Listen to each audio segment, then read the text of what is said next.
ദൈവനെ ശമിശിഹായിക്ക് സ്തുതിയായിരിക്കട്ടെ. നമ്മൾ ഇന്ന് ചർച്ച ചെയ്യുന്നത് പ്രവേശക കൂദാശകൾ എന്നതിനെ കുറിച്ചാണ്. എന്താണ് പ്രവേശക കൂദാശകൾ എന്നെല്ലാവർക്കും അറിയാവുന്ന ഞാൻ വിചാരിക്കുന്ന പേര് തന്നെ അർത്ഥമാക്കുന്നത് ഇന്നിലേക്ക് പ്രവേശിപ്പിക്കുകയാണ്. നമ്മൾ ഓരോരുത്തരെയും സഭയിലേക്ക് പ്രവേശിപ്പിക്കുന്നു. അത് ഈ ലോകത്തിലെ ഒരു ബാക്കി അടയാളം എന്ന് മാത്രം. ഏറ്റവും പ്രധാനമായിട്ട് ഈ കൂദാശകളിലൂടെ നമ്മൾ പ്രവേശിക്കുന്നത് ത്രിത്വൈക ദൈവത്തിൻ്റെ ജീവനിലേക്ക് പ്രവേശിക്കുകയാണ് ചെയ്യുന്നത്. ആ ജീവനിലേക്ക് നമ്മൾ പ്രവേശിക്കുന്നത് പുത്രനായ മിശിഹായുടെ ജീവിതത്തിൽ നമ്മൾ പങ്കുപറ്റിക്കൊണ്ടാണ്. അതിൻ്റെ ഒരു ദൃശ്യ അടയാളമായിട്ടാണ് ഈ സഭയിലേക്കുള്ള പ്രവേശനം. അത് സ്വർഗരാജ്യത്തിലേക്കുള്ള പ്രവേശനത്തിൻ്റെ മുന്നാസ്വാദനം കൂടിയാണ്. അതുകൊണ്ട് പ്രവേശക കൂദാശകൾ അല്ലെങ്കിൽ സാക്രമെന്റ്സ് ഓഫ് ഇനീസിയേഷൻ എന്ന് പറയുന്നത് 3 കൂദാശകളാണ്. അത് തൈലാഭിഷേകം, മാമോദീസ, വിശുദ്ധ കുർബാന.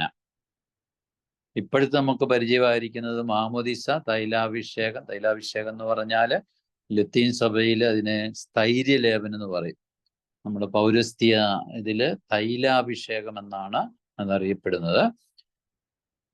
നമ്മൾ 16-ാം നൂറ്റാണ്ട് വരെ നമ്മളിങ്ങനെ ഒന്നിച്ചു കൊടുത്തിരുന്നത്. പിന്നീട് ഒരു 3 നൂറ്റാണ്ട് കാലം നമ്മൾ മാമോദീസ ആദ്യം കൊടുക്കുകയും പിന്നീട് തിരിച്ചറിവിൻ്റെ ഒക്കെ പ്രായം വരുമ്പോഴാണ് സ്ഥൈര്യലേപനം കൊടുക്കുകയൊക്കെ ചെയ്തിരുന്നത്. നമ്മൾ പലരും അങ്ങനെയാണ് സ്വീകരിച്ചിരിക്കുന്നത്. 2005 ജനുവരി 6 മുതലാണ് നമ്മൾ പഴയ പാരമ്പര്യം വീണ്ടും നമ്മൾ തിരികെ എടുത്ത് ഇപ്പം ഈ 3 കൂദാശകളോട് ഒന്നിച്ച് പരികർമ്മം ചെയ്യുകയാണ് നമ്മൾ ചെയ്യുന്നത്. നമ്മൾ അതുകൊണ്ട് ഇതിൻ്റെ ആഴം നമ്മൾ പഠിക്കുകയാണെങ്കിൽ നമ്മുടെ ക്രൈസ്തവ ജീവിതത്തിൻ്റെ മാധുര്യം നമുക്ക് മനസ്സിലാക്കാൻ കഴിയും. അത് നമുക്ക് കൂടുതൽ ജീവിക്കാനായിട്ടും സാധിക്കും. ബൈബിളിലേക്ക് നമ്മൾ നോക്കിയാൽ ഈ പ്രവേശക കൂദാശകൾ 3 പാരമ്പര്യത്തിൽ 3 രീതിയിൽ കൊടുക്കുന്നതായിട്ട് നമുക്ക് കാണാനായിട്ട് സാധിക്കും. ഒന്ന്, നമ്മൾ നടപടി പുസ്തകം 10-ാമത്തെ അധ്യായം 44 മുതൽ 48 വരെയുള്ള വാക്യങ്ങളിൽ നമ്മൾ പ്രവേശക കൂദാശയുടെ ഒരു ക്രമം കൊടുക്കുന്നത് കാണാം. അവിടെ നമ്മൾ ആദ്യം കാണുന്നത് തൈലാഭിഷേകമാണ്. ആദ്യം കാണുന്നത് പറഞ്ഞാൽ പരിശുദ്ധാത്മാവിനെയാണ് ആദ്യം കൊടുക്കുന്നത്. ഇപ്പം നമുക്കതങ്ങനെ ചിന്തിക്കാനായിട്ട് ഒരു പക്ഷേ ബുദ്ധിമുട്ടുണ്ടാകാം. ഏതായാലും അങ്ങനെയാണ് നമ്മൾ ബൈബിളിൽ ആദ്യം കാണുന്നത്. രണ്ടാമതൊരു പാരമ്പര്യം സ്ലീഹന്മാരുടെ നടപടി പുസ്തകം 19-ാമത്തെ അധ്യായം 1 മുതൽ 7 വരെയുള്ള വചനങ്ങളിൽ അവിടെ നമ്മൾ കാണുന്നത് പൗലോസ് ശ്ലീഹ എഫെസോസിലെ ശിഷ്യർക്ക് സ്നാപയോന നൽകിയ അനുതാപത്തിൻ്റെ സ്നാനം മാത്രമാണ് സ്വീകരിച്ചതെന്ന് അറിഞ്ഞപ്പോൾ അവർക്ക് ഈശോയുടെ നാമത്തിൽ സ്നാനം ആദ്യം മാമോദീസ കൊടുക്കുകയും തുടർന്ന് അവരുടെ മേൽ കൈകൾ വെച്ച് പരിശുദ്ധാത്മാവിനെ നൽകുകയുമാണ് നമ്മളവിടെ കാണുന്നത്. അവിടെ നമ്മൾ മാമോദീസ, തൈലാഭിഷേകം എന്ന ക്രമമാണ് അവിടെ കാണുന്നത്. എന്നാൽ മൂന്നാമത് വേറൊരു ക്രമം കൂടെ ബൈബിളിൽ കാണാം. അത് സ്ലീഹന്മാരുടെ നടപടി 8-ാമത്തെ അധ്യായം 4 മുതൽ 17 വരെയുള്ള വാക്യങ്ങളിലാണ്. അവിടെ നമ്മൾ കാണുന്ന ഈ രണ്ടാമത്തെ ക്രമം തന്നെയാണ്. പക്ഷേ മാമോദീസായ്ക്ക് ശേഷം ഒരു കുറേ നാളുകൾക്ക് ശേഷമാണ് തൈലാഭിഷേകം കൊടുക്കുന്നതായിട്ട് നമ്മൾ കാണുന്നത്. അവര് ആ വാർത്ത, മാമോദീസ സ്വീകരിച്ച വാർത്ത സ്ലീഹന്മാരുടെ അടുക്കൽ എത്തുന്നു. സ്ലീഹന്മാര് അവർ 2 പേരെ അങ്ങോട്ട് അയക്കുന്നു. അവർ ചെന്നതിന് ശേഷം പിന്നീട് അവർക്ക് കൈവെപ്പ് ശുശ്രൂഷ വഴി മാമോദീസ കൊടുക്കുന്നതാണ് നമ്മൾ കാണും. ഇപ്പോൾ നമ്മൾ 6-ാം നൂറ്റാണ്ട് വരെ നമ്മൾ ഈ ആദ്യം പറഞ്ഞ ബൈബിളിലെ ആദ്യം എന്ന് പറഞ്ഞാൽ തൈലാഭിഷേകം ആദ്യം കൊടുത്ത് പിന്നീട് മാമോദീസ പിന്നീട് കുർബാന എന്നതായിരുന്നു നമ്മൾ ചെയ്തിരുന്നത്. പക്ഷേ 7-ാം നൂറ്റാണ്ട് മുതൽ നമ്മൾ മാമോദീസായ്ക്ക് ശേഷം ഒരു തൈലാഭിഷേകം കൂടെ കൂട്ടിച്ചേർത്തു. അങ്ങനെ ഇപ്പം നമുക്ക് 3 തൈലാഭിഷേകം നമ്മുടെ ഈ കർമ്മത്തിൽ നമുക്ക് കാണാനായിട്ട് സാധിക്കും. എന്തൊക്കെയാണ് അതിൻ്റെ അർത്ഥമെന്ന് ഞാൻ പിന്നീട് വിശദീകരിക്കുന്നതാണ്. ഏതായാലും നമ്മൾ ഇപ്പോൾ ഇത് മനസ്സിലാക്കിയിരിക്കുക, ഇത് 3ഉം ഒന്നിച്ചാണ് നമ്മൾ കൊടുക്കുന്നത് എന്നുള്ള കാര്യം മനസ്സിലാക്കിയിരിക്കുക. അങ്ങനെ ഒന്നിച്ച് കൊടുക്കുമ്പോഴാണ് അത് അർത്ഥവത്തായിട്ട് തീരുന്നത്. കാരണം പരിശുദ്ധാത്മാവിനെ കൊടുക്കാത്ത ഒരു മാമോദീസ ആവുകയില്ല. അതുകൊണ്ട് മാമോദിസ കൊടുത്തതിന് ശേഷം കുറേ നാളുകൾക്ക് ശേഷം തൈലാഭിഷേകം കൊടുത്ത് പരിശുദ്ധാത്മാവിനെ കൊടുക്കുന്നു എന്ന് പറയുമ്പോൾ അതില് തിയോളജിക്കലായിട്ട് അത്ര ഒരു പൂർണ്ണത നമുക്ക് കാണാനായിട്ട് സാധിക്കും. പിന്നീട് നമുക്ക് ഈ ഇതിൻ്റെ അകത്ത് ഉള്ള ഉപയോഗിക്കുന്നത് മൂറോൺ എന്ന് പറയുന്നത് നിങ്ങൾ കേട്ടിരിക്കും. മൂറോൺ അല്ലെങ്കിൽ നമ്മുടെ ഭാഷയിൽ അതിനെ സൈത്ത് എന്നാണ് പറയുക. മൂറോൺ അല്ലെങ്കിൽ സൈത്ത് ഉണ്ടാക്കുന്നത് എങ്ങനെയാണ് എന്നൊക്കെ നിങ്ങൾക്കറിയാമെന്ന് ഞാൻ വിചാരിക്കുകയാണ്. അത് സാധാരണ ഒലിവെണ്ണയിൽ അല്ലെങ്കിൽ സാധാരണ നമ്മുടെ വെളിച്ചെണ്ണയിലൊക്കെ ആണെങ്കിലും ചുക്ക്, കുരുമുളക്, ജാതിക്ക, കുങ്കുമപ്പൂ, കറുവാപ്പട്ട, ജടാമാഞ്ചി തുടങ്ങിയ ഒരു 10-40ഓളം സുഗന്ധക്കൂട്ടുകൾ കൂട്ടി ഉണ്ടാക്കുന്ന ഒന്നാണ് ഈ മൂറോൺ എന്ന് പറയുന്നത്. ആ മൂറോൺ അത് പിതാക്കന്മാരാണ്, മെത്രാനല്ല മെത്രാപ്പൊലീത്തമാരാണ് ഇത് കൂദാശ ചെയ്യുന്നത്. അത് നമ്മൾ നമ്മുടെ ദേവാലയത്തിൽ വന്ന് വിശുദ്ധമായിട്ട് സൂക്ഷിക്കണമെന്നാണ്. മൂറോൺ മാസത്തിലെ വിശുദ്ധ കുർബാന ഈശോയുടെ പ്രതീകമായിരിക്കുന്നത് പോലെ, ഈശോയെ പ്രതിഫലിപ്പിക്കുന്ന പോലെ മൂറോൺ അല്ലെങ്കിൽ സൈത്ത് പരിശുദ്ധാത്മാവിനെ പ്രതീകവൽക്കരിക്കുകയാണ്. പരിശുദ്ധാത്മാവിന്റെ സാന്നിധ്യമാണ് നമുക്ക് അനുഭവവേദ്യമാക്കി തരുന്നത്. അതുകൊണ്ട് അത് വളരെ ഭക്തിയോടെ സൂക്ഷിക്കണം എന്ന് പറയുന്നുണ്ട്. പണ്ടൊക്കെയാണെങ്കിൽ അത് സങ്കീർത്തിയിൽ വെച്ച് കപ്പിയാരുമാരാണ് അത് കൈകാര്യം ചെയ്തുകൊണ്ടിരുന്നത്. അങ്ങനെ ചെയ്യാതെ ഇതിൻ്റെ പവിത്രത മനസ്സിലാക്കി പെരുമാറണമെന്ന് ഇപ്പോൾ നിർദ്ദേശിക്കപ്പെട്ടിരിക്കുന്നത് നമുക്ക് ഓർക്കാം. നമ്മൾ പിന്നീട് ഈ മാമുദീസ തൊട്ടിയെക്കുറിച്ച് പറയുന്നത്, ഞാൻ ഇതിലെ ചില ആശയങ്ങൾ പറഞ്ഞതിന് ശേഷം പിന്നീട് പൊതുവെ നമ്മൾ കർമ്മങ്ങളിലേക്ക് നമുക്ക് പോയി എൻ്റെ വിശദീകരണം പറയാം. മാമുദീസ തൊട്ടിയുടെ ഷേപ്പ് നിങ്ങൾ ഒരുപക്ഷെ പലത് കണ്ടിരിക്കും. എങ്കിലും നമ്മുടെ പാരമ്പര്യത്തിൽ നമ്മൾ ഉപയോഗിച്ചുകൊണ്ടിരുന്ന ഒന്ന് ഒക്ടാഗോണൽ ഷേപ്പ് എന്ന് പറഞ്ഞാൽ 8 സൈഡുള്ള ഒരു മാമുദീസ തൊട്ടി. മറ്റ് ചില പ്രതീകങ്ങളും നമുക്ക് കാണാം. 3-ആം നൂറ്റാണ്ടിൽ ഉപയോഗിച്ചുകൊണ്ടിരുന്നതിന് കല്ലറയുടെ പ്രതീകമുള്ള മാമുദീസ തൊട്ടി ഉണ്ടായിരുന്നു. അതുപോലെ തന്നെ 4-ആം നൂറ്റാണ്ടിൽ വന്നപ്പം ഗർഭപാത്രത്തിൻ്റെ ഷേപ്പുള്ള മാമുദീസ തൊട്ടി കാണാം. ഈ 8 മൂലത്തൊട്ടി 4-ആം നൂറ്റാണ്ട് മുതലാണ് ഉണ്ടായിരുന്നത്. 5-ആം നൂറ്റാണ്ടിൽ 6 മൂലകളുള്ള തൊട്ടി ഉണ്ടായിരുന്നതായിട്ട് പറയുന്നുണ്ട്. അതുപോലെ തന്നെ 6-ആം നൂറ്റാണ്ടിലുണ്ടായ മറ്റൊരു ഷേപ്പ് കുരിശിൻ്റെ ആകൃതിയിലുള്ള മാമുദീസ തൊട്ടി. ഇങ്ങനെ പല ഷേപ്പുകൾ, ഓരോന്നിനും അതിൻ്റെ അർത്ഥങ്ങളുണ്ട്. കല്ലറയുടെ അർത്ഥം വരുന്നത് നമ്മുടെ ഈശോയുടെ മരണത്തിൽ പങ്കുചേരുന്നു എന്നതിൻ്റെ ഒരു സൂചന. അതുപോലെ തന്നെ ഗർഭപാത്രത്തിൻ്റെ ആകൃതി ഇതൊരു വീണ്ടും ജനനമാണ്, ജനിക്കുന്നു എന്നുള്ളതിൻ്റെ ഒരു അർത്ഥം തരുക. 8 മൂല അത് നമ്മൾ സ്വർഗരാജ്യത്തിലേക്ക് പ്രവേശിക്കുന്നു എന്നുള്ള കാരണം ഒരു ഗ്രീക്ക് കോസ്മോളജിയൻസ് ഇതനുസരിച്ച് 7 പ്രതലങ്ങളാണ് ഭൂമിയിലുള്ളത്. 7-ാമത്തെ സ്പിയറിന് അപ്പുറം, മേഖലയ്ക്ക് അപ്പുറം 8-ാമത്തെ മേഖല അത് ദൈവത്തിൻ്റെ വാസസ്ഥലമായിട്ടാണ് കരുതപ്പെട്ടിരുന്നത്. അതുകൊണ്ടാണ് ഈ 8 മൂലകളുള്ള അതിൻ്റെ പ്രവേശിക്കുമ്പോൾ ദൈവരാജ്യത്തിലേക്ക്, സ്വർഗരാജ്യത്തിലേക്ക്, ദൈവിക വസതിയിലേക്ക് പ്രവേശിക്കുന്നു എന്ന അർത്ഥം നമുക്ക് അനുഭവവേദ്യമാക്കി തരാനാണ് അത് ഉപയോഗിച്ചിരുന്നത്. അതുപോലെ 6 മൂലകളുള്ള തൊട്ടി ഉപയോഗിച്ചിരുന്നത് പറയുന്നത് മിശിഹ മരിച്ച ദിവസം വെള്ളിയാഴ്ചയാണ്, അത് 6-ാം ദിവസമാണ്. അതുകൊണ്ട് അതിനെ പ്രതിനിധീകരിക്കുന്നതാണ് 6 മൂലത്തൊട്ടി എന്ന് വിശദീകരിക്കുന്നത് കാണാൻ സാധിക്കും. കുരിശിൻ്റെ ആകൃതി നമുക്കറിയാം, ഈശോ കുരിശിലാണ് മരിച്ചത്. ഈശോയുടെ കൂടെയുള്ള നമ്മുടെ ഒരു മരണം കൂടെ ഇവിടെ ചിത്രീകരിക്കപ്പെടുന്നത് കൊണ്ട് ആ രീതിയിൽ ഏറ്റവും അർത്ഥവത്തായിട്ടുള്ളത് 8 മൂല ഒക്ടാഗോണൽ ഷേപ്പ് എന്ന് പറയും. പിന്നീട് നമുക്ക് മാമോദീസ എന്നതിലേക്ക് വന്നാൽ ലിറ്ററൽ മീനിങ് എന്താണ്? മാമോദീസയുടെ ലിറ്ററൽ മീനിങ് വാസ്തവത്തിൽ കഴുകൽ എന്നാണ്. കഴുകുക എന്ന വാക്കിൽ നിന്നാണ് മാമോദീസ എന്ന പദം ഉണ്ടായിരിക്കുന്നത്. നമുക്ക് ബൈബിളിൽ യോഹന്നാന്റെ മാമോദീസ കാണാനായിട്ട് സാധിക്കും. യോഹന്നാന്റെ മാമോദീസയാണ് ഈശോയും സ്വീകരിക്കുന്നത് നമ്മൾ കാണുക. അതിന്റെ പ്രത്യേകത അത് അനുതാപത്തിന്റെ സ്നാനമായിരുന്നു യോഹന്നാൻ്റെത്. ഈശോയ്ക്ക് അനുതാപത്തിന്റെ സ്നാനം ആവശ്യമായിരുന്നില്ല. പിന്നെ ഈശോ എന്തിനാണ് മാമോദിസ സ്വീകരിച്ചത്? നമ്മുടെ മാമോദിസ സ്ഥാപിക്കാൻ വേണ്ടിയിട്ടാണ് ഈശോ മാമോദിസ സ്വീകരിക്കുന്നത്. അങ്ങനെ ഈശോയുടെ മാമോദിസയിലൂടെ ലോകമെങ്ങുമുള്ള മാമോദിസ തൊട്ടിയിലെ ജലം വിശുദ്ധീകരിക്കപ്പെട്ടിരിക്കുന്നു എന്നാണ് പിതാക്കന്മാരൊക്കെ നമ്മളെ പഠിപ്പിക്കുക. അതുകൊണ്ട് ഈശോയുടെ മാമോദിസ സംഭവിച്ച കാര്യങ്ങൾ 3 കാര്യങ്ങളാണ് ഈശോയുടെ മാമോദിസയിൽ സംഭവിച്ചതായിട്ട് നമുക്ക് കാണാൻ കഴിയുക. നമ്മുടെ മാമോദിസയിലും വാസ്തവത്തിൽ ആ 3 കാര്യങ്ങളാണ് സംഭവിക്കുന്നത്. അതുകൊണ്ട് അത് എന്തൊക്കെയാണ് എന്ന് ചോദിച്ചാൽ, ഒന്ന്, ഈശോ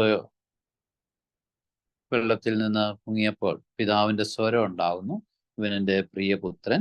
അതുപോലെ ഈശോ പരിശുദ്ധാത്മാവ് പ്രാവിന്റെ രൂപത്തിൽ ഈശോയിൽ വന്ന് നിറയുന്നു. അതുകൊണ്ട് ഈശോയില് മാമോദിസായി സംഭവിച്ചതുപോലെ നമ്മുടെ മാമോദിസായിലും ഈശോയുടെ മാമോദിസായിന് ശേഷം ഈശോ മറ്റൊരു വാക്കുകൂടെ പറയാൻ നമ്മൾ ഓർക്കണം. മാമോദിസ കഴിഞ്ഞതിന് ശേഷം ഈശോ പിന്നീട് ഒരിക്കൽ പറയും, എനിക്കൊരു മാമോദിസ മുങ്ങുവാനുണ്ട്. ലൂക്കായുടെ സുവിശേഷം 12-ാം അധ്യായം 50-ാമത്തെ വാക്യത്തിൽ, എനിക്കൊരു സ്നാനം സ്വീകരിക്കാനുണ്ട്, അത് നിവൃത്തിയാകുവോളം ഞാൻ ഞെരുങ്ങുന്നു. ഈശോ ഉദ്ദേശിച്ചിരിക്കുന്നത് കുരിശുമരണമാണ്. അപ്പൊ അതുകൊണ്ട് ആ മാമോദിസയുടെ പൂർത്തീകരണം കുരിശിലാണ്, മരണത്തിലാണ് സംഭവിക്കുന്നതെന്ന് നമ്മൾ ഓർത്തിരിക്കുന്നത് നല്ലതാണ്. ഇനി നമ്മുടെ മാമോദിസയിലേക്ക് വന്നാൽ, ക്രിസ്തീയ മാമോദിസ അത് ജലത്താലും ആത്മാവിനാലുമുള്ള സ്നാനമാണെന്നാണ് ബൈബിളിൽ നമ്മൾ നിക്കോദേമോസുമായിട്ടുള്ള സംഭാഷണ വേളയിൽ ഈശോ അപ്രകാരം പറയും. അപ്പൊ നമ്മുടെ മാമോദിസയിൽ നടക്കുന്ന 3 കാര്യങ്ങൾ ഏതൊക്കെയാണ് എന്ന് മനസ്സിലാക്കിയിരിക്കണം. ഒന്ന്, നമ്മുടെ മാമോദിസയിലെ സ്വർഗം തുറക്കപ്പെടുകയാണ്. ഈശോയുടെ മാമോദിസയിൽ നടന്ന 1-ാമത്തെ കാര്യം അതാണ്, സ്വർഗം തുറക്കപ്പെടുന്നു. നമ്മളിപ്പോൾ കുർബാനയില് ഈശോയുടെ മാമോദിസ അനുസ്മരിക്കുന്ന ഉത്ഥാന ഗീതത്തിന്റെ വേളയിൽ വിധികൾ മാറ്റുന്നത് ഈ സ്വർഗം തുറക്കപ്പെടുന്ന അനുഭവം നമുക്ക് തരാൻ വേണ്ടിയിട്ടാണ്. രണ്ടാമത് നടക്കുന്നത്, നമ്മള് പിതാവിന്റെ സ്വരം നമ്മുടെ മാമോദിസയിൽ, നമ്മുടെ ഓരോരുത്തരുടെയും പേര് ചൊല്ലി ഇവനെൻ്റെ പ്രിയപുത്രൻ എന്ന സ്വരം കേൾക്കപ്പെടുകയാണ്. മൂന്നാമതായിട്ട് നടക്കുന്നത്, നമുക്ക് ഒരു വ്യക്തിത്വം കിട്ടുകയാണ്. സ്വർഗരാജ്യത്തിലെ പൗരത്വം നമുക്ക് കിട്ടുകയാണ്. നമ്മൾ പിതാവിൻ്റെയും പുത്രൻ്റെയും പരിശുദ്ധാത്മാവിൻ്റെയും നാമത്തിൽ സ്നാനം സ്വീകരിച്ച് അവരുടെ സ്വന്തമായിട്ട് തീരുകയാണ്. അതുകൊണ്ട് മാമോദിസയിൽ നടക്കുന്ന 3 കാര്യങ്ങളെക്കുറിച്ചുള്ള ഒരു അവബോധം നമുക്ക് ഉണ്ടാവണം. അതിനെ മാമോദിസ അവബോധം എന്ന് വേണമെങ്കിൽ നമുക്ക് വിശേഷിപ്പിക്കാം. എന്താണ് മാമോദിസ അവബോധം എന്ന് ഒന്ന് ക്ലിയർ ആയിട്ട് മനസ്സിലാക്കാനായിട്ട് ശ്രദ്ധിക്കുക. മാമോദിസ അനുഭവം എന്ന് പറഞ്ഞാൽ, നമ്മൾ ഒന്നുകൂടെ നമുക്ക് മനസ്സിലാകാൻ ഞാൻ വേറെ രീതിയിൽ വിശദീകരിക്കാം. നമ്മൾ ഓരോരുത്തരും ഈ ഭൂമിയിലേക്ക് ജനിച്ചപ്പോൾ 3 കാര്യങ്ങളാണ് സംഭവിച്ചിരിക്കുക. ഒന്ന്, നമ്മൾ നമ്മുടെ മാതാപിതാക്കളുടെ സ്വന്തമായി ഒരു സ്വന്തമാക്കൽ പ്രക്രിയ. അതാണ് മാമോദിസയിൽ നടക്കുന്ന 1-ാമത്തെ ഒരു സ്വന്തമാക്കൽ പ്രക്രിയ. രണ്ടാമത്തത് ഒരു വേർതിരിക്കൽ പ്രക്രിയയാണ്. ഇപ്പം നമ്മൾ നമ്മുടെ വീട്ടിലെ സ്വന്തമായപ്പോൾ മറ്റു വീടുകളിൽ നിന്ന് നമ്മൾ വേർതിരിക്കപ്പെടുകയാണ് നമ്മുടെ ജനനത്തിൽ. മൂന്നാമത് നടക്കുന്നത്, നമുക്കൊരു പേര് കിട്ടും, ഒരു അഡ്രസ്സ് ഉണ്ടാവും, ആ ഒരു വ്യക്തിത്വ രൂപീകരണം, അതാണ് മൂന്നാമത് നടക്കുക. അപ്പം മാമോദിസയിലും ഇത് തന്നെ നടക്കുന്നത് കൊണ്ടാണ് നമ്മൾ ഇതിനെ വീണ്ടും ഒരു ജനനം എന്ന് പറയുക. അപ്പൊ മാമോദിസ അനുഭവത്തിൽ ആഴപ്പെടുക എന്ന് പറഞ്ഞാൽ ഈ 3 കാര്യം. ഒന്ന്, നമ്മൾ പിതാവിൻ്റെയും പുത്രൻ്റെയും പരിശുദ്ധാത്മാവിൻ്റെയും സ്വന്തമാകുന്നു മാമോദിസയിലൂടെ. അതാണ് 1-ാമത്തെ കാര്യം, പിതാവിൻ്റെയും പുത്രൻ്റെയും പരിശുദ്ധാത്മാവിൻ്റെയും സ്വന്തം.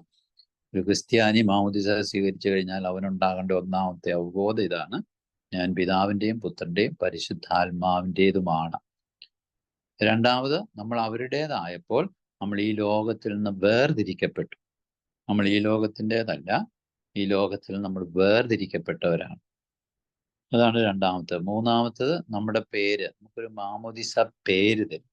ഇത് ചുമ്മാ ഒരു പേരല്ല, നമ്മുടെ പാരമ്പര്യം അനുസരിച്ച് കാരണവന്മാരുടെ പേരാണ്. പക്ഷെ ആ പേര് ഒരു വിശുദ്ധൻ്റെയോ ഒരു വിശുദ്ധയുടെയോ പേരാണ് നമുക്ക് തരുന്നത്.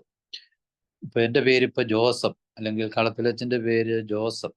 ജോസഫ് എന്ന പേര് കേട്ടാൽ ആർക്കും അറിയാം അത് ഈ കുടുംബത്തിൽ, ത്രിത്വൈക കുടുംബത്തിലെ അംഗത്തിന്റെ പേരാണ് എന്നുള്ളത്. നമ്മുടെ പേര് കൊണ്ട് പോലും നമ്മളെ തിരിച്ചറിയാനായിട്ട് ഏത് കുടുംബത്തിലേതാണ് എന്നറിയാൻ, അതാണ് മാമോദിസ പേരിന്റെ സവിശേഷത.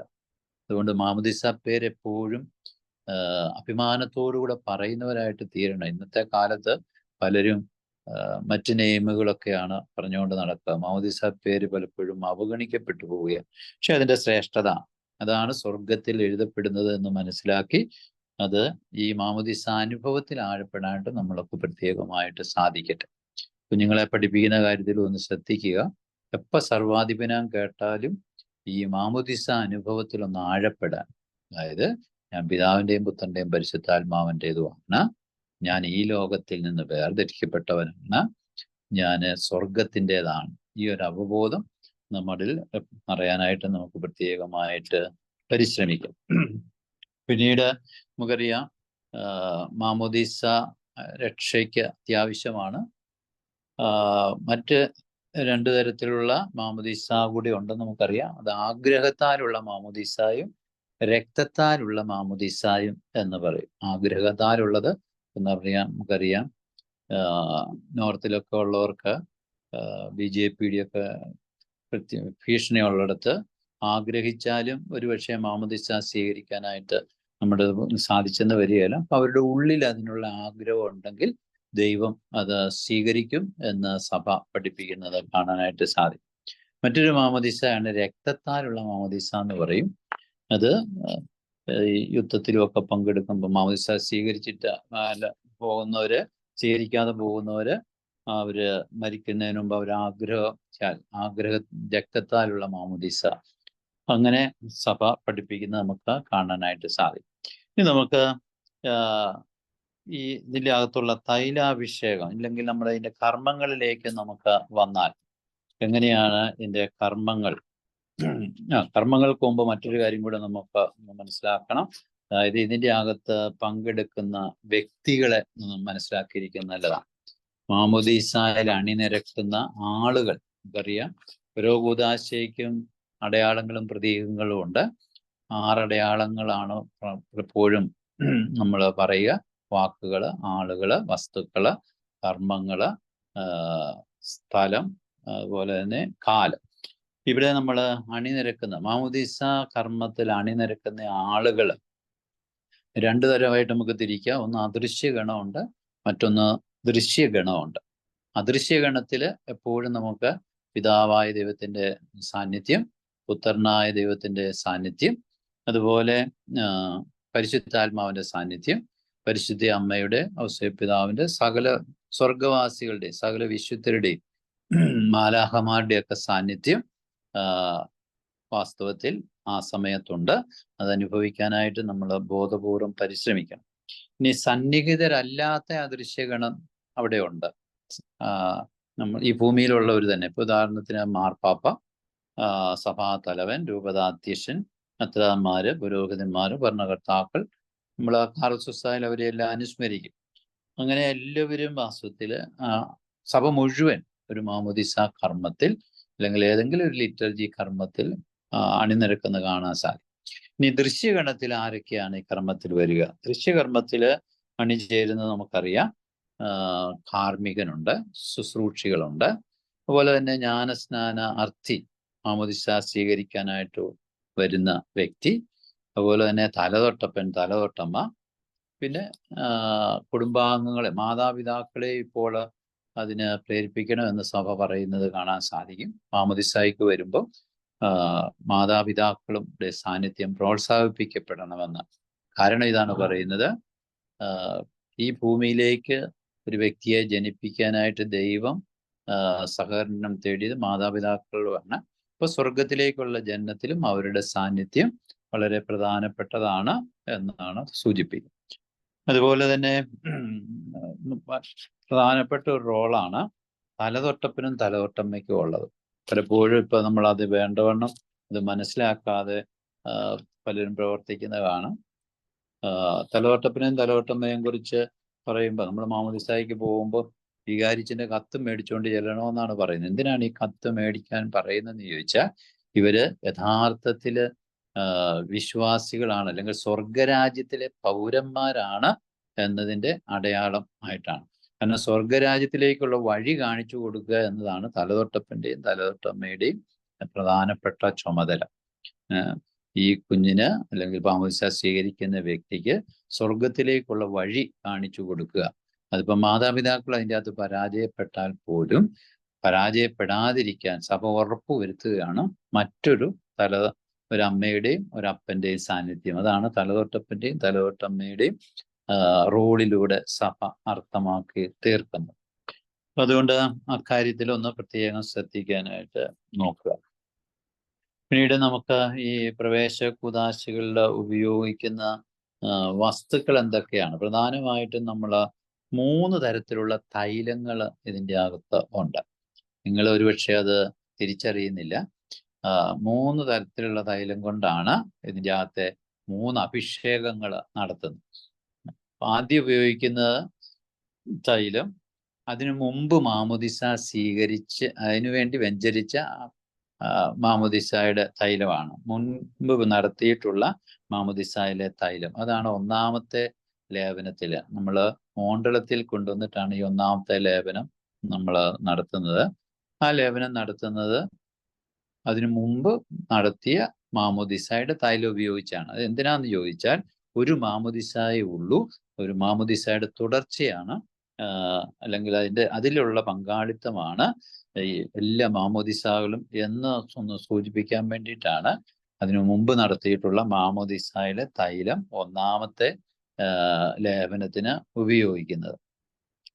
അതിൻ്റെ എങ്ങനെയാണ് വരയ്ക്കേണ്ടതെന്നൊക്കെ ഞാൻ ഘടന വിശദീകരിക്കുമ്പോൾ പറയാം.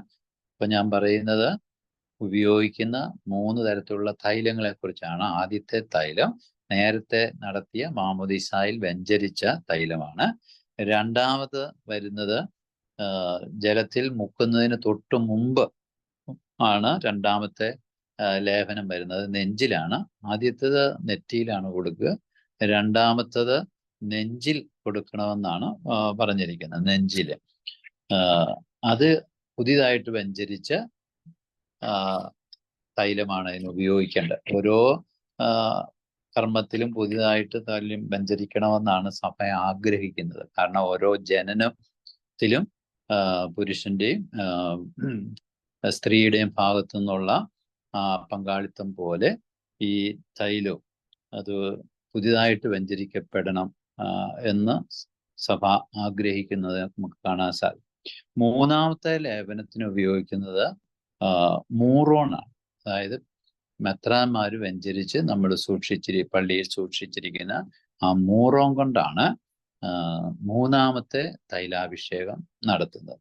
ഇങ്ങനെ 3 തരത്തിലുള്ള തൈലങ്ങൾ നമ്മൾ ഉപയോഗിക്കുന്നത് നമുക്ക് കാണാനായിട്ട് സാധിക്കും. പിന്നെ നമ്മൾ ഇതിൻ്റെ അകത്ത് ഉപയോഗിക്കുന്നത് ഒന്ന് മാമോദിസ ജലമാണ്. മാമോദിസ ജലം അത് പലപ്പോഴും നമ്മുടെ ടെസ്റ്റ് എടുത്ത് നോക്കിയാൽ ഒന്നാമത്തെ ഇതായിട്ട് പറഞ്ഞിരിക്കുന്നത് വെള്ളത്തിൽ മുക്കി മാമോദിസ കൊടുക്കണമെന്നാണ്. വെള്ളത്തിൽ മുക്കിപ്പൊക്കുന്നത് അതാണ് കൂടുതൽ അർത്ഥവത്തായിട്ടുള്ളത്.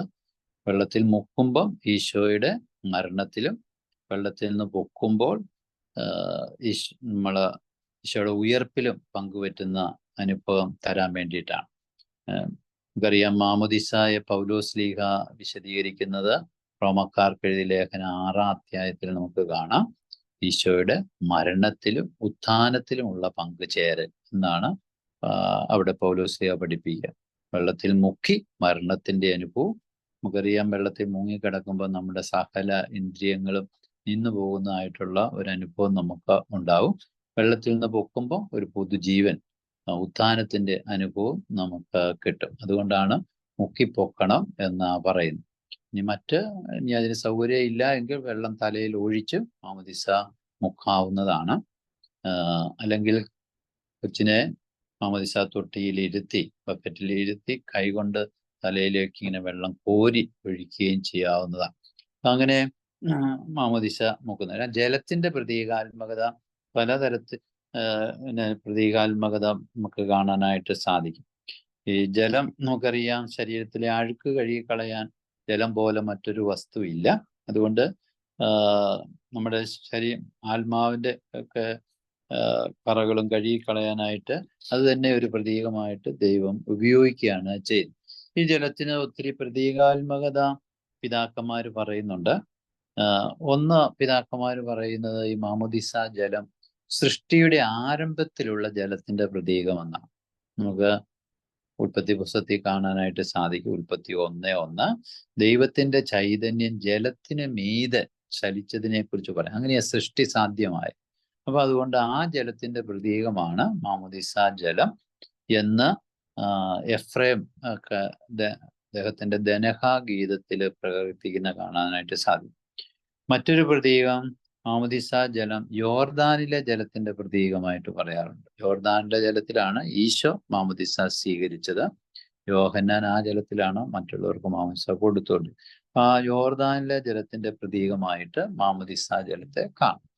മൂന്നാമതൊരു പ്രതീകം മാമോദിസ ജലം ആത്മീയ ഉദരം എന്ന നിലയിൽ. നമ്മൾ ഈ മാമോദിസയുടെ പ്രാർത്ഥന നിങ്ങൾ ശ്രദ്ധിച്ചാൽ ഇതൊരു ആത്മീയ ഉദരമായി തീരാൻ എന്ന് പറഞ്ഞാണ് വെള്ളം വ്യഞ്ചരിക്കുന്നത്. അതുകൊണ്ട് ഒരു ആത്മീയ ഉദരം എന്ന നിലയിൽ ആ വെള്ളത്തെ കാണാനായിട്ട് പിതാക്കന്മാർ നമ്മളെ ക്ഷണിക്കുന്നുണ്ട്. മറ്റൊരു പ്രതീകമാണ് മാമോദിസ ജലം ഖബറിടം എന്ന നിലയിൽ. ഖബറിടം റോമ 6:3-11 വരെ ഞാൻ നേരത്തെ സൂചിപ്പിച്ചതുപോലെ മാമോദിസ ഈശോയുടെ മരണത്തിലും ഉത്ഥാനത്തിലുള്ള പങ്കുചേരലായിട്ട് പൗലോസ്ലീഹ പഠിപ്പിക്കുന്നു. ആ ഒരു അനുബന്ധമായിട്ടാണ് ഇതിനെ മാമോദിസ ജലത്തെ ഒരു ഖബറിടമായിട്ട് ചിത്രീകരിക്കുന്നത്.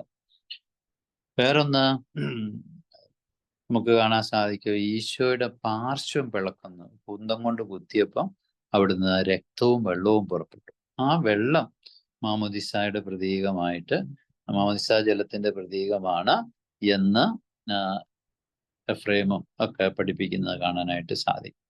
വേറൊരു പ്രതീകമാണ് മാമോദിസ ജലം തീച്ചൂളയുടെ പ്രതീകമായിട്ട് പറയുന്നത്. തീച്ചൂള കാരണം നമുക്കറിയാം പരിശുദ്ധാത്മാവിനെ മത്തായിയുടെ സുവിശേഷത്തിലെ 3:11 ഈശോ പറയുന്ന പരിശുദ്ധാത്മാവിനോ അഗ്നിയാലും നിങ്ങളെ സ്നാനപ്പെടുന്നു.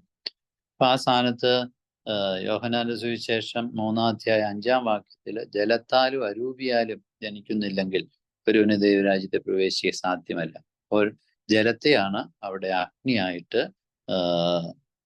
മത്തായി സൂചിപ്പിച്ചിരിക്കുന്നത് നമ്മൾ കാണുക. അതുകൊണ്ട് ഈ മാമോദിസ ജലം അഗ്നിയിൽ നമുക്കറിയാം എല്ലാം സ്വർണം അഗ്നിയിൽ ശുദ്ധി ചെയ്യപ്പെടും. അതിൻ്റെ അകത്ത് മാലിന്യം എല്ലാം മാറി മാറ്റി തെളിയിക്കുന്നത് പോലെ നമ്മളിലെ കുറവെല്ലാം കഴുകിക്കളഞ്ഞ് നമ്മളെ ദൈവത്തിന്റെ മക്കളാക്കി തീർക്കുന്നതാണ് മാമോദിസ ജലം. അതുകൊണ്ട് ആ ഒരു പ്രതീകം. ഇനി മറ്റൊരു ഏഴാമതൊരു പ്രതീകം കൂടെ മാമോദിസ ജലത്തിന് പറയുന്നത് 23-ാമത്തെ സങ്കീർത്തനത്തിൽ നമുക്ക് കാണാം. പ്രശാന്തമായ ജലാശയത്തിലേക്ക് അവിടെ തന്നെ ആനയിക്കും.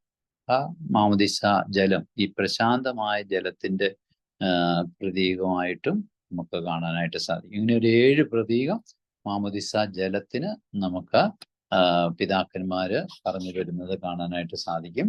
1 സൃഷ്ടിയുടെ ആരംഭത്തിലെ ജലം, 2 യോർദാൻ നദിയിലെ ജലം, 3 ആത്മീയ ഉദരം എന്ന നിലയിൽ, 4 അപരിടം എന്ന നിലയിൽ, 5 ഈശോയുടെ പാർശ്വത്തിൽ നിന്നൊഴുകിയ ജലം എന്ന നിലയിൽ, 6 തീച്ചൂളയുടെ ഒരു പ്രതീകം, 7 പ്രശാന്തമായ ജലാശയത്തിന്റെ ഒരു പ്രതീകം.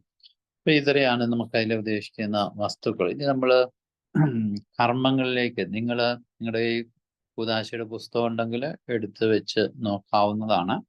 നമ്മൾ അതിലെ ഓരോ കർമ്മവും എന്താണ് അതിൻ്റെ അർത്ഥം, ഓരോന്നും ചെയ്യേണ്ടത്. അങ്ങനെ തുടക്കം നമുക്കറിയാം വന്ന് നിൽക്കുന്നത് മോണ്ടളത്തിലാണ്.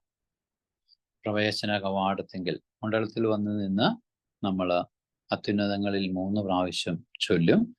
എന്നിട്ട് ആമേൻ. നമ്മൾ കുർബാനയിൽ പോലെ തന്നെ ഭൂമിയിൽ മനുഷ്യർക്ക് സമാധാനം എന്ന ഉത്തരം പറയും. പിന്നെ സ്വർഗസ്ഥനായ പിതാവേ പരിശുദ്ധൻ പരിശുദ്ധ കാനനയോടുകൂടി, ഈ കാനനയോട് എത്തി ചെല്ലുന്നത് സ്വർഗവാസികളുടെയും ഭൂവാസികളുടെയും ഒക്കെ സാന്നിധ്യം നമുക്ക് അനുഭവ്യത്യമാക്കി തരാൻ വേണ്ടിയിട്ടാണ്.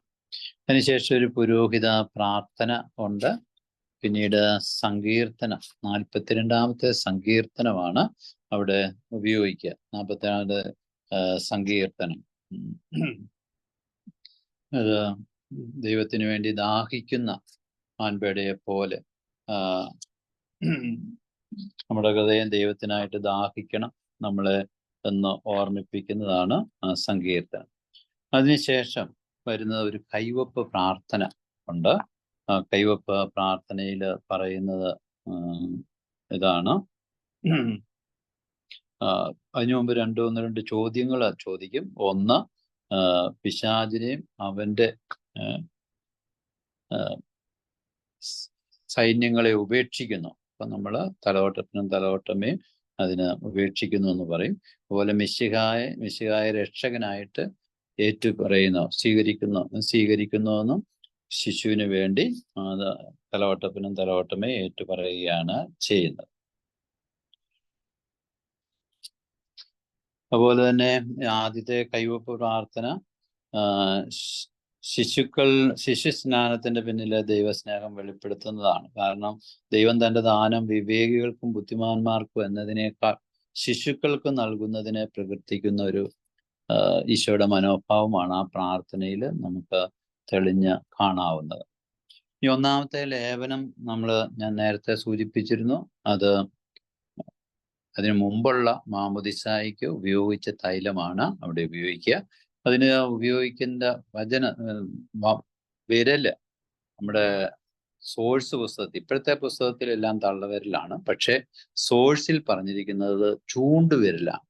ചൂണ്ടുവിരല് പഴയ മാമോദിസായുടെ അതിനു മുമ്പുള്ള മാമോദിസായ്ക്ക് വെഞ്ചരിച്ച തൈലത്തിൽ മുക്കിയിട്ട് വരയ്ക്കേണ്ടത് താഴേന്ന് മുകളിലേക്കാണ് വരയ്ക്കേണ്ടത്. താഴേന്ന് മുകളിലേക്കും വലത്ത് നിന്ന് ഇടത്തേക്കും വരയ്ക്കണമെന്നാണ് പറഞ്ഞിരിക്കുന്നത്. ഇതിന്റെ അർത്ഥം ഉണ്ട്.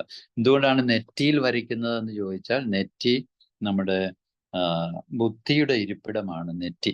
അതുകൊണ്ട് നെറ്റിയില് ചൂണ്ടുവിരല് ദൈവ സ്വഭാവത്തിന്റെ ഏകത്വത്തെ സൂചിപ്പിക്കുന്നു. അതുപോലെ തന്നെ നമ്മൾ നടക്കേണ്ട ദിശയെ, ഈ മാമോദിസ സ്വീകരിക്കുന്ന വ്യക്തി മിശിഹായുടെ വഴിയെ നടക്കണം. അതുകൊണ്ട് ചൂണ്ടിക്കാണിക്കും. ചൂണ്ടുവിരൽ അത് ചൂണ്ടിക്കാണിക്കുന്ന വഴി ചൂണ്ടിക്കാണിക്കുന്ന ഒന്നായിട്ട് കൂടിയാണ് അതിനെ നമുക്ക് കാണാനായിട്ട് കഴിയും. ഇനി ഇത് എന്തുകൊണ്ടാണ് താഴേന്ന് മുകളിലേക്ക് വരയ്ക്കാൻ കാരണം? താഴേന്ന് മുകളിലേക്ക് വരയ്ക്കുന്നത് പഴയ മനുഷ്യനെ ഉരിഞ്ഞു കളയുന്നതിന്റെ പ്രതീകമാണ്. പഴയ മനുഷ്യനെ ഉരിഞ്ഞു കളയുകയാണ് നമ്മൾ മാമോദിസായിലൂടെ പുതിയ മനുഷ്യനെ ധരിക്കുക. അപ്പൊ പഴയതെല്ലാം ഉരിഞ്ഞ് മാറ്റുന്നതിന്റെ ഒരു പ്രതീകമായിട്ടാണ് താഴേന്ന് മുകളിലേക്ക് വരയ്ക്കുന്നത്. അതുപോലെ വലത്ത് നിന്ന് ഇടത്തോട്ട് വരയ്ക്കുന്നത്, അതിന് 4 പ്രതീകങ്ങളുണ്ട്. നമ്മുടെ പാരമ്പര്യത്തിൽ എപ്പോഴും കുരിശ് വരയ്ക്കുന്നത് വലത്ത് നിന്ന് ഇടത്തോട്ടാണ്. എന്താണ് അതിന്റെ അർത്ഥം? വലത്ത് നിന്ന് ഇടത്തോട്ട് വരയ്ക്കാൻ കാരണം മിശിഹായുടെ പ്രകാശത്താൽ നമ്മിലെ അന്ധകാരം നീങ്ങുന്നതിനെയാണ് ഒന്നത് സൂചിപ്പിക്കുന്നത്. അതുപോലെ തന്നെ വലതെപ്പോഴും പ്രകാശം ഈശോയുടെ നമ്മുടെ ഇടത് അന്ധകാരത്തിന്റെ, ഇപ്പം മിശിഹായുടെ പ്രകാശം നമ്മളിലെ അന്ധകാരത്തിലേക്ക് വന്ന് നമ്മളെ മിശിഹായുടെ വലതുഭാഗത്തേക്ക് കൊണ്ടുപോകുന്നതിന്റെ ഒരു പ്രതീകം കൂടിയായിട്ടാണ്. ഇപ്പം ഈശോയുടെ വലതുവശത്ത് നിൽക്കാൻ നമ്മൾ തിരഞ്ഞെടുക്കപ്പെടുന്നു എന്നുള്ളൊരു സൂചന അവിടെ നമുക്കുണ്ട്. പിന്നീട് നമ്മളിൽ നിരന്തരം ഈ കൂദാശയിലൂടെ നമ്മളിൽ വന്ന് വസിക്കുന്ന പരിശുദ്ധാത്മാവിന്റെ നിരന്തര സാന്നിധ്യം ഈ വലത്ത് നിന്ന് ഇടത്തേക്ക് വരയ്ക്കുന്ന അത് സൂചിപ്പിക്കുന്നതായിട്ടും പിതാക്കന്മാർ നമ്മളെ പഠിപ്പിക്കുന്നുണ്ട്. മറ്റൊന്ന്, ഈ ഒരു സമാഗമം, ദൈവവുമായിട്ടുള്ള നമ്മുടെ കണ്ടുമുട്ടൽ, അതിനെ ആദ്യം ഇനിഷ്യേറ്റ് ചെയ്യുന്ന ദൈവം തന്നെയാണ്, നമ്മളല്ല. അതുകൊണ്ടാണ് വലത്തുനിന്ന് ഇടത്തോട്ട് വരയ്ക്കുമ്പം വലതെപ്പോഴും ദൈവത്തിന്റെ പ്രകാശം, ദൈവത്തിന്റെ കരം, വലതുകരം.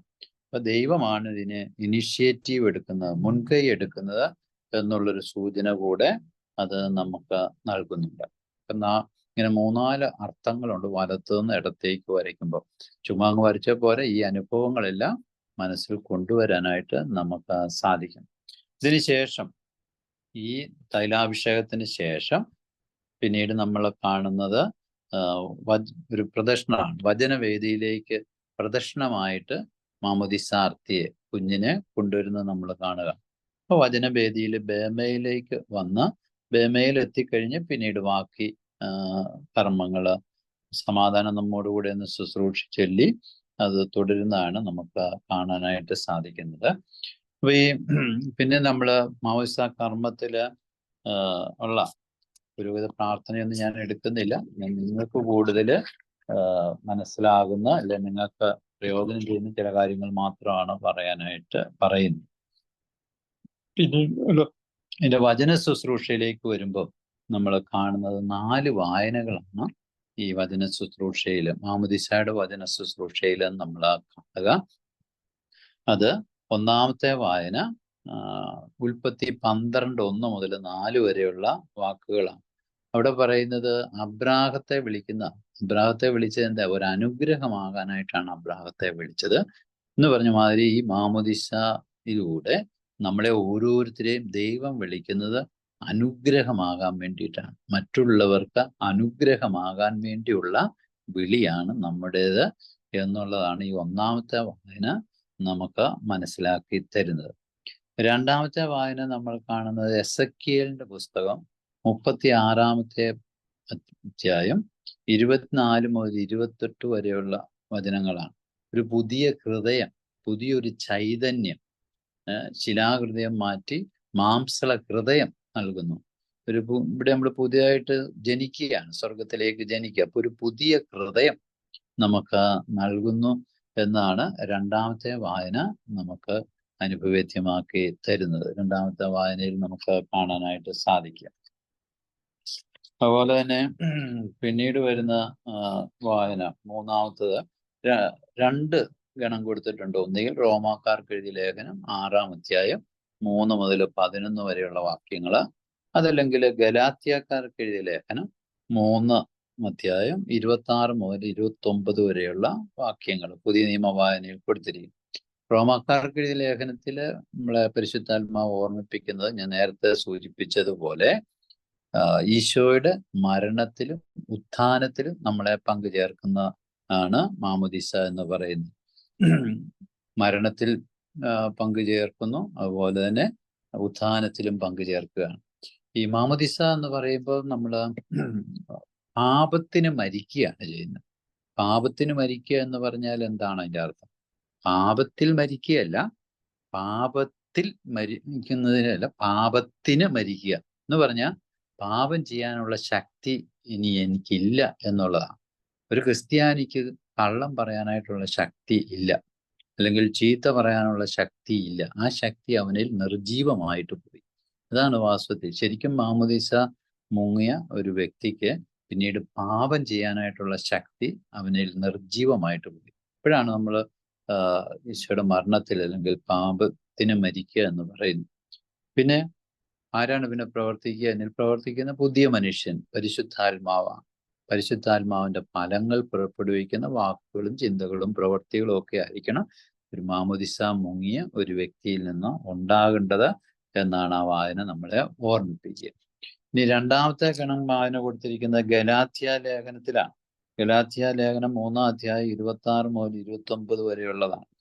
അവിടെ പറയുന്ന ഇതാണ്: ഈ ലോകത്തിൽ നമ്മൾ സ്ത്രീയെ ആയിട്ട് പുരുഷന് സ്ത്രീയും, അല്ലെങ്കിൽ നിറവ്യത്യാസം, അല്ലെങ്കിൽ ഭാഷ വ്യത്യാസം.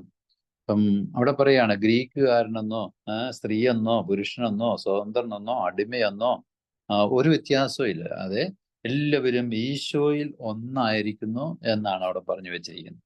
അതുകൊണ്ട് സ്വർഗത്തിൽ നമ്മൾ എല്ലാവരും ഈ ഭൂമിയിലുള്ള സകല ഉച്ചനീചത്വങ്ങളെയും അതിലംഘിച്ച് ഒന്നായിട്ട് തീരുന്നു എന്നുള്ള ആ ഒരു വലിയ സത്യമാണ് ഈ രണ്ടാം ഗണം വായന ഗലാത്യ 3:26 മുതൽ 29 വരെയുള്ള വാക്യങ്ങൾ നമുക്ക് നൽകുന്നത്.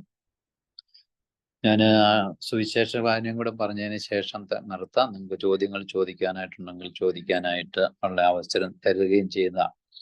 പിന്നീട് നമ്മൾ കാണുന്നത് സുവിശേഷ വായന. സുവിശേഷ വായനയ്ക്കും 2 ഗണം വായനകൾ നൽകിയിട്ടുണ്ട്. ഒന്ന് യോഹന്നാന്റെ സുവിശേഷം 3-ാം അധ്യായം 1 മുതൽ 8 വരെയുള്ള വചനങ്ങളിൽ. അവിടെ നമുക്ക് നിക്കോദേമോസിനോട് ഈശോ നടത്തുന്ന സംഭാഷണമാണ്. നമ്മൾ സ്വർഗത്തിൽ പ്രവേശിക്കണമെങ്കിൽ വീണ്ടും ജനിക്കണം എന്ന് പറയുന്ന യോഹന്നാന്റെ കാഴ്ചപ്പാടാണ് വീണ്ടും ഒരു ജനനം. മാമോദിസ എന്ന് പറയുന്ന വീണ്ടും ഒരു ജനനം എന്നുള്ള ആ ഒരു കാഴ്ചപ്പാട്.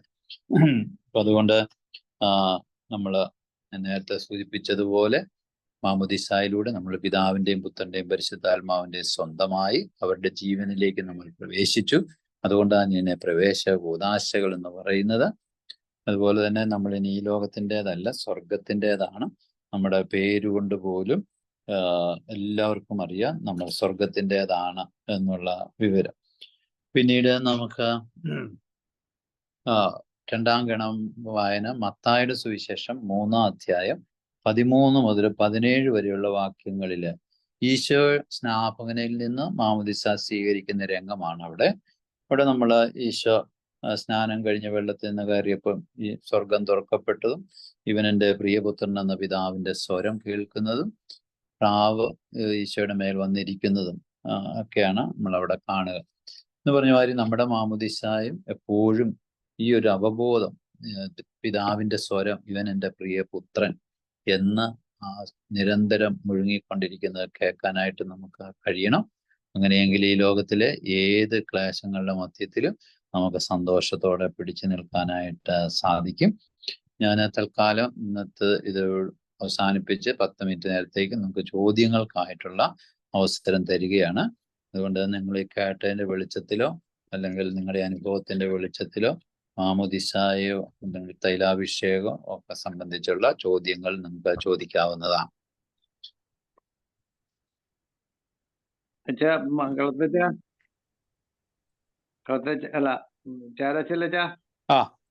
ഞാൻ ചങ്ങനാശ്ശേരി. അപ്പൊ ഈ ഇത്രയും സുഗന്ധക്കൂട്ടുകളെ ആണ് ഈ തൈലത്തിന് വേണ്ടി എന്നുള്ളത് ഞാൻ ആദ്യമായിട്ട് അത് ഇതെല്ലാം എങ്ങനെ ഇത് സെറ്റ് ചെയ്തെടുക്കാൻ ഒക്കും എന്നുള്ളതാ.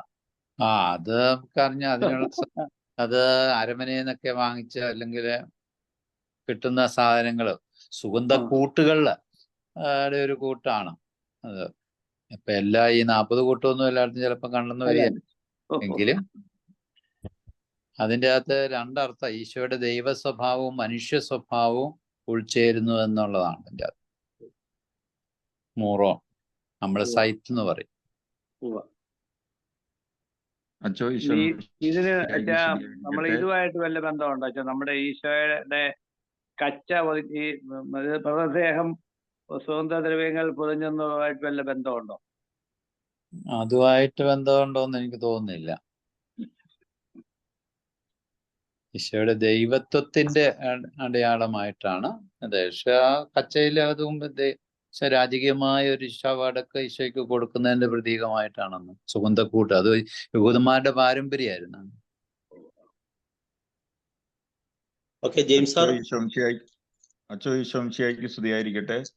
സ്തുതിയായിരിക്കട്ടെ.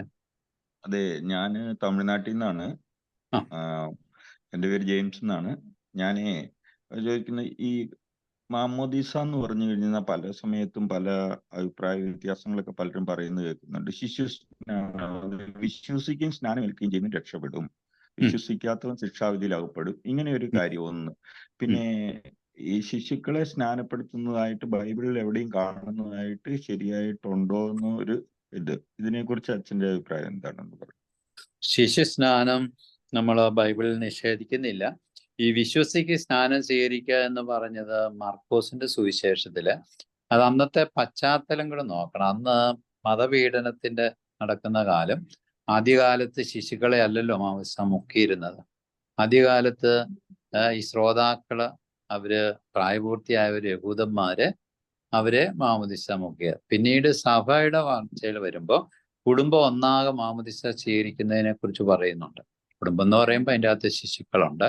പിന്നെ ഈശോ വളരെ വ്യക്തമായിട്ട് പറയുന്നുണ്ട്, ശിശുക്കൾ എൻ്റെ അടുക്കൽ വരുന്നതിന് നിങ്ങൾ തടസ്സപ്പെടുത്തരുത്. സ്വർഗരാജ്യം തന്നെ അവരെ പോലെ ഉള്ളവരുടേതാണ് എന്നാണ് ഈശോ പറഞ്ഞു വെച്ചിരിക്കുന്നത്. പിന്നെ ഈ ശിശുവിന് പ്രായപൂർത്തിയായിട്ട് സ്വീകരിച്ചാൽ മതിയെന്ന് പറയുന്ന നമ്മുടെ കുഞ്ഞുങ്ങൾക്ക് അവർ പ്രായപൂർത്തിയാകട്ടെ എന്ന് പറഞ്ഞ് നമ്മൾ നോക്കിയിരിക്കുമോ? മാതാപിതാക്കൾ അവർക്ക് ഭക്ഷണം കൊടുക്കുന്നതും ഒക്കെ അവർ മനസ്സിലാക്കിയിട്ട് കഴിക്കട്ടെ എന്ന് വിചാരിച്ചിരിക്കുമോ? ഇല്ലല്ലോ. അപ്പൊ മാതാപിതാക്കള് ഈ ജീവൻ ഉൾക്കൊള്ളുന്ന മാതാപിതാക്കള് ഏറ്റവും കൂടുതലായിട്ട് അത് തങ്ങളുടെ മക്കൾക്ക് ഉണ്ടാകണം എന്ന് ആഗ്രഹിക്കും. അപ്പൊ അതുകൊണ്ട് ഈ ശിശു ആയിരിക്കുമ്പോഴാണ് ഇത് സ്വീകരിക്കാൻ ഏറ്റവും യോഗ്യത ഉള്ളത്. പിന്നീട് അവർ വളരുന്നതനുസരിച്ച് അവർക്ക് തള്ളിക്കളയാമെങ്കിൽ തള്ളിക്കളയാം. അങ്ങനെ തള്ളിക്കളഞ്ഞു പോകുന്നവർ ഒത്തിരിയുണ്ട്. ആരും പിന്നെ പക്ഷെ അവര് ബോധവൽക്കരണം നമ്മൾ കൊടുത്തുകൊണ്ടിരിക്കണം വളർച്ചയുടെ പാതയിൽ. അതിനാണ് ഈ തലതൊട്ടത്തിന്റെയും തലതൊട്ടമ്മയുടെയും ഒക്കെ റോള് സഭ പ്രത്യേകമായിട്ട് എടുത്ത് പറഞ്ഞു വെച്ചിരിക്കുന്നത്. അതുകൊണ്ട് ശിശുസ്നാനം അതിനെക്കുറിച്ചുള്ള വിവാദങ്ങളൊക്കെ നമുക്ക് കാണാം. പക്ഷെ സഭ ഒരു അമ്മയാണ്. അമ്മ തൻ്റെ കുഞ്ഞുങ്ങൾക്ക് ഏറ്റവും പ്രയോജനപ്രദമായിട്ടുള്ളത് നിത്യജീവൻ കൊടുക്കാനായിട്ട് ആഗ്രഹിക്കുന്നത് അത് കുഞ്ഞുങ്ങൾക്ക് കൊടുക്കുന്നു ഉണ്ട്. ഒത്തിരി കാര്യങ്ങൾ അങ്ങനെ ശിശുസ്നാനത്തെക്കുറിച്ചുള്ള ഡിബേറ്റ് ഞങ്ങളിവിടെ സെമിനാരിൽ നടത്താറുണ്ട്. അപ്പോൾ പിള്ളേർ ഇത് വളരെ ആഴത്തിൽ അവർ ആർഗ്യുമെന്റ്സ് മറ്റു സഭകളിലൊക്കെ കൊണ്ടുവന്ന പക്ഷെ അവസാനം ഇത് തന്നെ ഇതാണ് ഏറ്റവും പ്രയോജനം, ഇതാണ് ചെയ്യേണ്ടത്, സ്നേഹമുള്ള മാതാപിതാക്കൾ അങ്ങനെ ചെയ്യൂ എന്ന് അവർ തന്നെ പറഞ്ഞ് അവസാനിപ്പിക്കുന്ന കാണാൻ സാധിക്കും.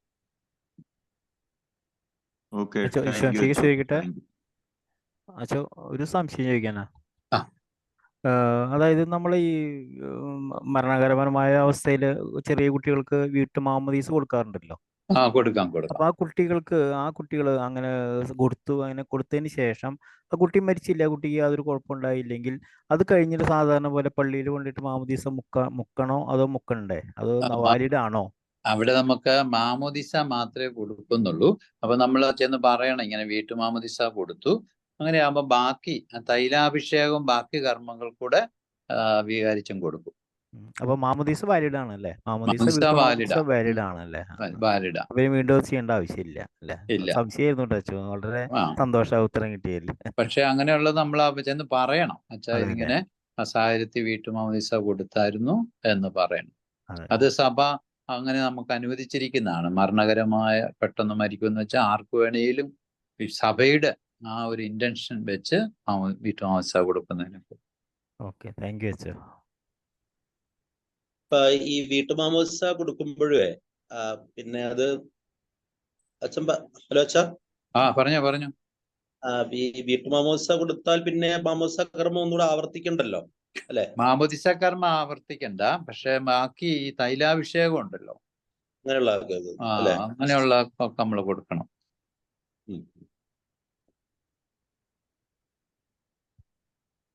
വേറെ ആർക്കെങ്കിലും ചോദ്യങ്ങൾ ചോദിക്കാനുണ്ടോ? ഒരു കാര്യം കൂടെ ഉണ്ട്. അതായത് നമ്മുടെ മാമോദിസയെ ഈ മറ്റ് പെന്തിക്കോസ് പോലുള്ളവരൊക്കെ അപ്പം ഈ അടുത്ത ദിവസം ഞാൻ അതിനെപ്പറ്റി പഠിച്ചപ്പോഴത്തേക്ക് അവർ കൊടുക്കുന്നത് സ്നാപയോഹന്നാന്റെ മാമോദിസയാണ്, നമ്മൾ ഈശോയുടെ മാമോദിസയുടെ. അങ്ങനെയാണ് അതിനെപ്പറ്റിയുള്ളത്. അങ്ങനെയാണോ അതിന്റെ മറ്റേ സ്നാപയോഹന്നാന്റെ കൊടുത്തിരുന്നതാണ് എവിടെയെങ്കിലും പോയി മുങ്ങുക എന്നുള്ള സ്നാനം. ഇത് നമ്മൾ മാമോദിസയും സ്നാനവും തമ്മിലുള്ള വ്യത്യാസത്തെ പറ്റിയാണ് ഈ ഒരു ചർച്ച വന്നായിരുന്നുകൊണ്ട് ഞാൻ ചോദിച്ചത്. നമ്മുടെ മാമോദിസയുടെ അർത്ഥം കൂടുതൽ പറഞ്ഞാൽ ഞാൻ ആ രണ്ടാമത്തെയും മൂന്നാമത്തെയും തൈലാഭിഷേകം പറയുമ്പോഴേ നിങ്ങൾക്ക് പിടികിട്ടുള്ളൂ. ഈ ബാക്കി പന്തകുസ്ത മാമോദിസ എന്നൊക്കെ പറയുന്ന വെള്ളത്തിൽ കൊണ്ടുപോയിട്ടുള്ള മുക്കിപ്പൊക്കൽ മാത്രമേ ഉള്ളൂ. അല്ലാതെ ശരിക്കും ആഴത്തിലുള്ളത് ഇവിടെ നമ്മൾ കാണും. നമ്മൾ ഈ തൈലാഭിഷേകം എന്ന് പറയുന്നത് തന്നെ പഴയ നിയമത്തിൽ നിന്ന് വന്നിരിക്കുന്ന ഒരു പ്രതീകമാണ്. പഴയ നിയമത്തിൽ രാജാക്കന്മാരെയും പുരോഹിതന്മാരെയും പ്രവാചകന്മാരെയും ഒക്കെ അഭിഷേകം ചെയ്യാൻ വേണ്ടിയിട്ടാണ് ഈ തൈലാഭിഷേകം ഉപയോഗിച്ചിരുന്നത്. അപ്പൊ ഒരു ക്രിസ്ത്യാനി ഇതിലൂടെ രാജാവായിട്ട് പ്രവാചകനായിട്ട് പുരോഹിതനായിട്ട് അഭിഷിക്തനാവുക ചെയ്യുന്നത് മാമോദിസയിലൂടെ. ഇതൊന്നും ഈ ബെന്തക്കോസ്തുകാരുടെ മാമോദിസ വെള്ളത്തിലുള്ള കഴുകലിൽ നടക്കുന്നില്ല.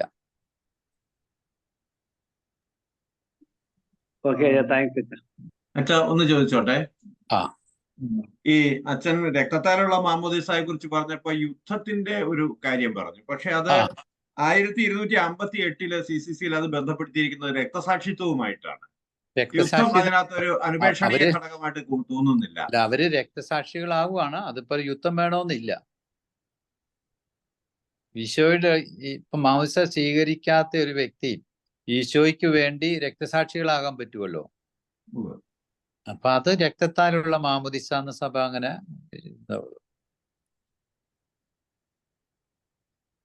പണ്ടത്തെ കോണ്ടെസ്റ്റിലാണ് യുദ്ധത്തിന്റെ ഒക്കെ പറഞ്ഞു വെച്ചിരിക്കുന്നത്.